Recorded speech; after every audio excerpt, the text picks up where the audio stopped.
Imvura idasanzwe yahitanye abantu batari bajyana mu gihugu cy'u Rwanda bituma umubare uzamuka nk'uko amakuru dukesha kinyamakuru ukwezi akomeza kugenda abitangaza. N'amakuru avuga ko imvura idasanzwe yaguye ku mugoroba ku itariki ya 21 ishyira ku itariki ya 22 Mata 2020 yahitanye abantu 12 mu turere dutandukanye tw'u Rwanda, bakaba baraje biyongera ku bandi 9 bavuye mu minsi ine yabanje. Iyi mvura kandi ikaba imaze gukomeretsa abantu barenga 25 barimo 18 bakomeretse ku mugoroba kuri tariki ya 21 ishyira ku itariki ya 22. Nkwaye ikaze muri aya makuru, jya munsi y'iyo video yawe hepfo gato mu ruhande rw'iburyo ukore kuri subscribe ndetse unanyeganyeza akazogera ujye uwa mbere mu kuba wabona inkuru zacu. Twirinde ikwirakwira iki cyorezo cya COVID-19, dukomeze rero guhangana n'iki cyorezo, twirinda rero ibitari ngombwa mu byabujijwe na guverinoma y'u Rwanda kugira ngo dukomeze kwirinda ikwirakwira ry'iki cyorezo. Reka rero mboneraho n'umwanya wo kukumenyesha ko mu minsi ya vuba, mu minsi mike, tuzabamenyesha umunsi nyirizina wo gufungura umuryango twifuza gutangiza. Akaba ari umuryango ugamije gufashanya, umuryango ugamije kuzamura sosiyete ndetse no kuba twatanga ibitekerezo bizamura sosiyete nyarwanda, ndetse ikindi kandi tukanita ku gushingira ku mumaro w'ibintu aho gutekereza kwigwizaho byinshi bidafite umumaro, ndetse tukaniga n'uburyo tugomba kubana n'abandi, tukanarebera hamwe uburyo tugomba gufatanya mu gukemura ibibazo ndetse n'amakimbirane akomeje kugenda arangwa muri sosiyete, cyane cyane rero muri ibi bihe bigiye bitandukanye. Nkwaye ikaze rero, nizere ko abenshi murifuza gutanga ibitekerezo byanyu, muzagira umwanya uhagije no kugira byinshi mumenya ku birebana n'uyu muryango. Nta nkunga twaka, nta n'icyo tuzasaba kuri buri muntu uwo ari we wese, usibye ibitekerezo bishobora kuzamura sosiyete muri rusange ndetse no guhindura imyumvire, tukajya rero mu gihe cyiza. Ikindi kandi tukaba twava mu myumvire ishaje tugatekereza ku gihe cy'ahazaza, ndetse tukanarebera hamwe uburyo dushobora gufashanya muri rusange. Minisiteri y'Ubutabazi ndetse rero na Minisitiri w'Ubutabazi uwitwa Kayisire Marie Solange akaba yatangarije kuri RBA yuko abenshi mu bahitanywe n'imvura yaraye iguye ari abo mu karere ka Rulindo mu murenge wa Cyungo. Yagize ati rero cyangwa se akaba yagize ati rero ahababaye cyane ni Rulindo, hapfuye rero abantu bagera kuri 4 kandi inzu nyinshi zangiritse. I Muhanga naho hapfuye abantu bagera kuri 3, yangiza rero inzu nyinshi, ndetse rero hari n'umuhanda wangiritse uhuza Kibangu ndetse na Rugenda bari muri Rulindo kandi mu murenge wa Cyungo mu kagari ka Marembo umudugudu wa Rugaragara. Inkangu ikaba yagwiriye inzu y'umukecuru witwa Bugingo Devota w'imyaka 74, akaba rero yaje guhita yica abuzukuru be bagera kuri 3 ndetse n'umwuzukuruza umwe babanaga. Uyu mukecuru akaba yatabaje abaturanyi barwana no kubakuramo rero muri iryo joro, basanga bariya bana bamaze kwitaba Imana muri uyu mudugudu. Hari undi muturage nawe wakubiswe n'inkuba arakomereka nk'uko aya makuru abitangaza. Ikindi kandi nuko iyi minisiteri isaba abantu kwirinda kuba bari hanze cyangwa munsi y'ibiti, kwirinda gukoresha ibikoresho by'ikoranabuhanga mu kwirinda gukubitwa n'inkuba, no kwirinda kugenda mu gihe imvura nyinshi cyangwa umuyaga mwinshi urimo uraza kuko bishobora kubateza ingorane. Abaturage barakomeza bakaba rero bakomeza kugenda bamenyeshwa ibijyanye n'iyi mvura, ariko abatuye mu manegeka bagirwa inama yo kuyimuka. Mu imvura yaguye ku itariki ya 17 yishe abantu 3, hanyuma rero ku munsi wakurikiyeho yica abantu 6 mu karere ka Gicumbi. Ibi bivuze ko imvura rero imaze kwica abantu barenga 20 byibuze mu minsi igera kuri 4, uhereye mu minsi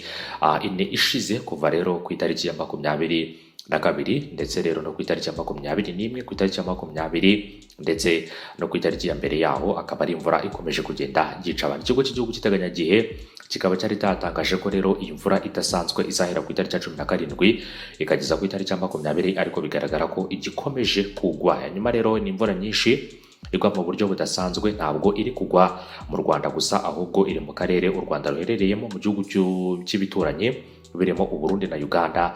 Bikaba nabyo byaratumye cyangwa se bikaba byaratumye amazi y'ibiyaga bya Victoria na Tanganyika yiyongera arenga inkombe z'ibi biyaga ku birebana n'iyi mvura. Ngira ngo ni imvura ikomeje kugenderwa n'ubundi mu bice bitandukanye wagiye ubona mu gihugu cy'u Burundi ko hari aho rero amazi naho yagiye yangiza ubuzima bw'abatari bake, ndetse rero wagiye ubona no mu bindi bihugu. Urumva ko no muri Uganda ikiyaga nka Victoria ndetse no mu Burundi nka Tanganyika bikomeje kurengerwa, amazi akaba menshi ku buryo ashobora guhitana ubuzima bw'abatari bake. Ngira ngo rero dukomeze kwirinda rero, dukomeze no kuba twarinda imiryango yacu, cyane cyane rero mu bihe nk'ibi ngibi by'imvura. Wirinde kugama munsi y'ibiti, wirinde kuba wagenda mu mvura, wirinde no kuba rero wakora ingendo zitandukanye zishobora kuba zatuma ubuzima bwawe bujya mu kaga. Hanyuma rero minisiteri ishinzwe ibikorwa by'ubutabazi Minema Gama nayo rero yamaze gutangaza ko iyo mvura yaguye rero muri iryo joro ryo ku itariki ya 20 Mata yatwaye ubuzima bw'abantu abagera kuri 12 hirya no hino mu gihugu. Ngira ngo kandi n'imvura yangije imyaka y'abaturage biganjemo abo mu burengerazuba bw'igihugu. Hanyuma rero nkuko Kayisire Marie Solange yabibwiye itangazamakuru, yavuze ko rero mu turere dutandukanye ari hamwe mu hibasiwe n'iyi mvura. Hanyuma rero Minisitiri Kayisire avuga ko ibikorwa by'ubutabazi byatangiye, uturere tukaba turimo gukora ibarura ry'ibyangiritse ngo bagezweho ingaruka babashe kuba bafashwa. Urumva ko rero ari igikorwa cyiza cyane. Ku cyumweru nabwo rero imvura yari yaraye igwa yahitanye abantu bagera kuri 6.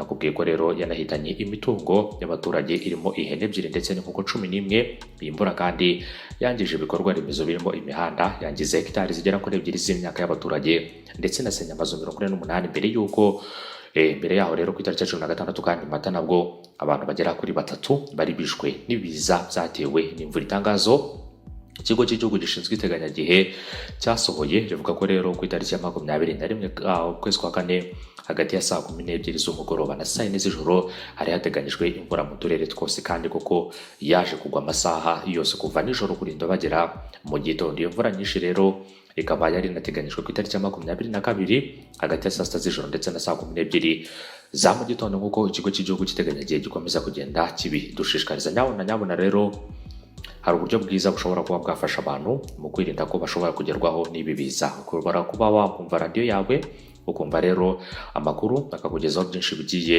bitandukanye, hanyuma ukaba wamenya uko iteganyagihe ritangaza amakuru arebana n'uburyo ikirere kiraza kuba cyifashe, kiraza kuba gihagaze mu masaha y'ijoro ndetse no ku masaha ya kumanywa. Afite za televiziyo zanyu murabizi ko buri mugoroba nyuma y'amakuru mu Kinyarwanda kuri televiziyo y'igihugu mubasha gukurikirana byinshi bitandukanye mu birebana n'ayo makuru yose. Ariko abadafite televiziyo namwe mushobora kuba mwayakurikirana mwifashishije murandasi, arizo rero imbuga za interinete, mukifashisha mu kuba rero mwamenya amakuru nk'ayo ngayo. Abadafite ibyo byose ndibaza neza ko rero nta n'uwaba adafite radio yo kumviraho amakuru ngamenye uko iteganyagihe rihagaze, kuko ubu ngubu ni kimwe mu bintu byashyizwemo imbaraga kugira ngo abaturage babashe kumenya ikirere uko gihagaze ndetse banabashe kumenya byinshi bitandukanye ku birebana rero n'ubuzima bwa buri wese ndetse n'ubuzima bw'ikirere, cyane cyane mu kwirinda ko rero dushobora kuba twagirwaho ingaruka n'ibiza n'imvura ikomeje kugenda isenyera abatari bake hano mu gihugu cy'u Rwanda. Ngira ngo rero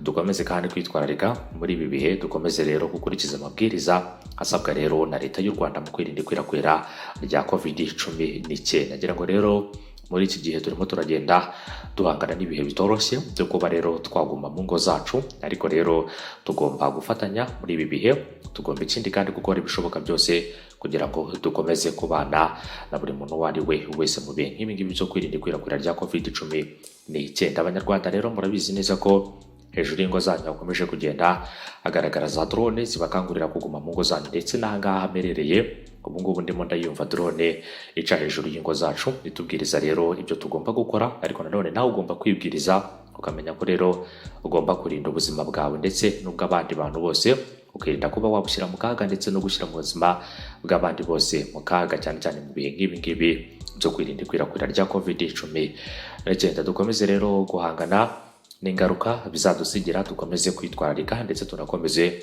kugira umutima ukomeye no guhangana n'ibi bihe, cyane cyane kuri buri muturarwanda wese ndetse na buri muntu wese mu bihe nk'ibi ngibi byo guhangana n'icyorezo cya COVID-19. Ndabashimiye cyane mwese, mukomeze kugubwa neza kandi mukomeze kugira umunsi mwiza, mukomeze rero kubana natwe muri gahunda y'amakuru ibiganiro twaguteguriye umunsi gatanu kuri gatanu. Nk'uko natangiye iyi nkuru mbivuga, turifuza kuronshinga cyangwa se kumurika ku mugaragaro umuryango ugamije guhindura sosiyete ndetse no kuba twashingira ku bitekerezo by'ingirakamaro, aho kuba rero twashingira ku bitekerezo bidafite akamaro, tugatekereza kuba twakorera hamwe ndetse tukanatekereza uburyo dushobora kuba twabana mu bihe nk'ibi ngibi bigoye. Ariko na nyuma y'ibi bihe tugatekereza uburyo dushobora kuba twafatanya muri gahunda nyinshi zigiye zitandukanye mu kubungabunga ubuzima bwacu. Ariko nanone tutibagiwe gahunda irebana no kuba rero twafashanya mu bihe nk'ibi ngibi, ariko nanone na nyuma yabyo, ariko kandi tukagira umutima w'urukundo, tukagira umutima usabana, ufite icyo afite agaha utagifite, ufite icyo afite kandi agatekereza kuba yazamura n'abandi badafite icyo bafite, kugira ngo dukomeze kubana mu bihe nk'ibyo ngibyo. Ndagushimiye cyane, umunsi mwiza rero, ibihe byiza kuri mwese, mukomeze kubana natwe muri gahunda zacu za buri munsi twabateguriye kandi tugenda tubagezaho. Mugire ibihe byiza kandi mugire umunsi mwiza, mukomeze kunogerwa na gahunda zacu. Amakuru yacu nakagaruka, bye bye kuri mwese, inkuru zacu nakagaruka. Mugire ibihe byiza kandi turabashimiye, mugire umunsi mwiza, mukomeze kwirinda, murinde abanyu namwe ubwanyu mwirinde ku bijyanye n'icyorezo cya COVID-19. Bye bye.